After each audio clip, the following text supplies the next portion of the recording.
여러분, 땡땡은행이 적자가 났다. 내 돈 잘 지켜줄까요? 진짜 잘 지켜줄까요?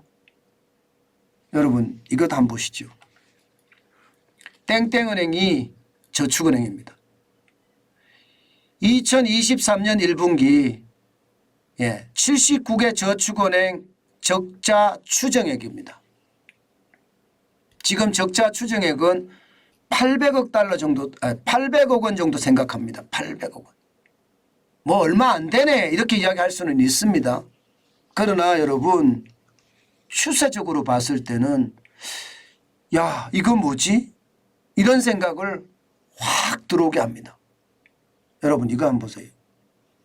지금 2018년만 하더라도 79개 저축은행의 당기순이익은요 2168억 원이었습니다. 그러다가 2020년에는 2743억까지 올라갔고요. 그리고 2021년에는 무려 4618억까지 올라갔습니다. 그러던 것이 2022년엔 4561억 원으로 줄어들었는데 이게 1년 만에 완전 전세 역전. 완전 전세 역전이에요. 지금 1분기가 마이너스 800억 원으로 추정이 된다. 적자가 난다고 생각을 합니다.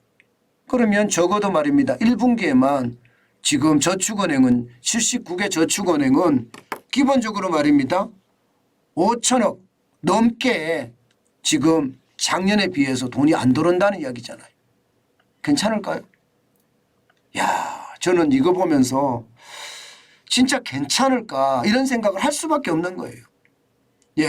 제가 이런 지표를 찾아내서 여러분들에게 이렇게 설명하는 이유도 그거예요. 언제 위험이 우리 곁에 다가올지 모르는데 지표들이 지금 점점 나빠진다. 지금 지표들이 나빠지는 것은 결국 위험이 점점 커진다는 이야기거든요. 물론 뭐 심리지수, 소비자 심리지수는 조금씩 나아지기는 해요. 그렇지만 기준선인 100미치잖아요. 그런 것을 감안해 보면 이게 저축은행 만만치 않습니다. 왜 그럴까요? 왜 이렇게 적자가 날까요? 기본적으로 조달금리가 비쌉니다. 조달금리가. 정기예금 평균금리가 5.46%면 여러분 이게 작년 11월 10일 기준이거든요. 5.46%면 아마 여러분들 기억나실 거예요. 작년에 예금금리 10% 주겠다 이렇게 특판을 한 거 기억날 겁니다. 그러니까 이게 예금을 하면 그 돈으로 가지고 대출을 해 주거든요. 그 돈을 가지고. 그럼 이 조달금리가 굉장히 세죠. 조달금리 자체가 5.46%면 여기에 가상금리 붙여서 가면 저축은행에서 돈 빌리려고 그러면 적어도 말입니다. 적어도 10% 가까이 된다는 거예요. 적어도 많으면 10%가 넘는다는 이야기죠. 그런데 이 와중에 10%로 안 빌리면 어떻게 될까요? 안 빌리면 평균 예금은 계속 줘야 됩니다. 금리는 계속 줘야 되죠. 그러다 보니까 적자가 나는 겁니다. 그런데 저축은행이 이렇게 할 수밖에 없었던 이유가 돈이 빠져나가니까. 저축은행에 돈이 쭉쭉 빠져나가니까 빌려줄 돈이 없으면 안 되잖아요. 그래서 이자 많이 줄 테니까 와라. 그래서 그 돈을 가지고 또 대출을 해주고 또 운영도 하고 이자도 내고 이렇게 계속 버텨왔던 거거든요. 그런데 그걸 못 버틴다는 거죠. 지금. 그걸 못 버티니까 적자가 났다는 이야기입니다. 문제는 여러분 저축은행의 규모가 크다는 사실이에요. 지금 보시다시피 말입니다. 현재 저축은행의 어떤 상황은요. 지금 금리 자체가 굉장히 많이 올려서 중금리입니다. 이제 중금리. 2022년 4분기에는요. 1조 5,084억 원을 대출을 해줬습니다. 그리고 2023년에 1분기에는 1조 6,445억 원. 쉽게 말하면 이게 공급사는 줄이고요. 공급액은 늘리고 안전한 곳에 중금리로. 중금리라는 게 이자가 비싸다는 이야기잖아요. 중금리로 대출을 해준다는 그런 뜻이에요. 사익돌 대출도 마찬가지입니다. 사익돌 대출도 이 공급사는 줄이고요. 공급액은 늘리고 이런 상황이 계속되고 있습니다.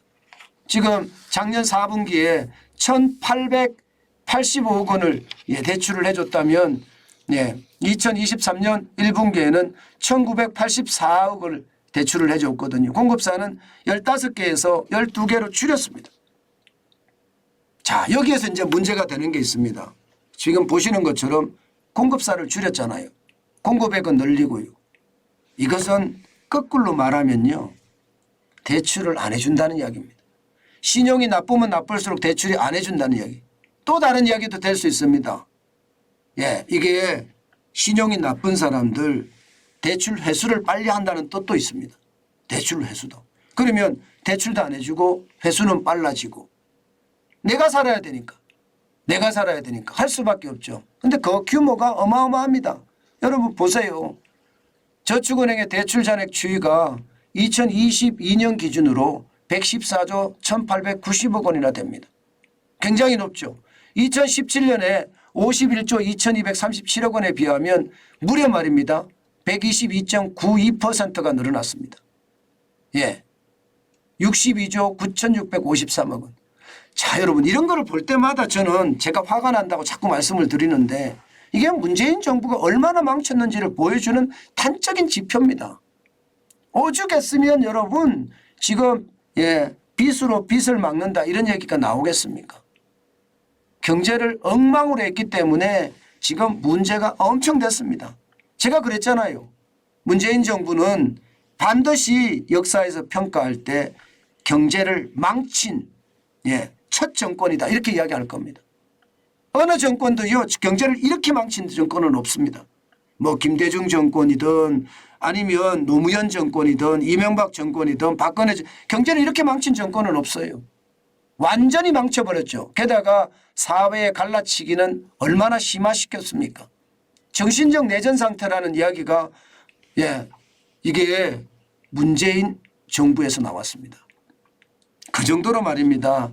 지금 경제는 완전 망쳤다고 봐야 돼요. 문제는 이렇게 갔을 때 저축은행이 괜찮을까요? 글쎄요. 이게 윤석열 정부도 지금 잘해야 되거든요. 지금 경제를 과감하게 개혁을 해서 밀어붙여야 돼요.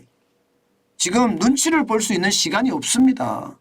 지금처럼 지지부진하게 1년 동안 간다면 다음 1년도 지지부진하게 간다는 이야기인데 그것은요. 책임에 대한 저는 방기라고 생각해요. 왜 그렇게 생각하나 하면요. 문재인 정부가 망친 경제 윤석열 정부가 완전히 정상화 해주기를 바라지만 지금처럼 이렇게 늦게 개혁이 이루어지면 결국 말입니다. 터질 거 다 터지고 최악의 상황 맞을 거라고 저는 생각합니다. 여러분 만약에 이게 상황이 나빠져서 최악의 상황이 터진다 이러면 진짜 대한민국 어려워질 겁니다. 제발 개혁의 속도를 빨리 앞당기고요. 비정상을 정상화하는 노력 기울여야 합니다. 그것만이 경제가 활성화되는 것 그것만이 결국 말입니다. 우리 경제 전체를 살릴 수 있는 큰 디딤돌이 되지 않겠느냐 저는 이렇게 생각합니다. 그만큼 상황이 저는 좋지 않다고 생각해요. 나빠지고 있다 이렇게 보고 있습니다.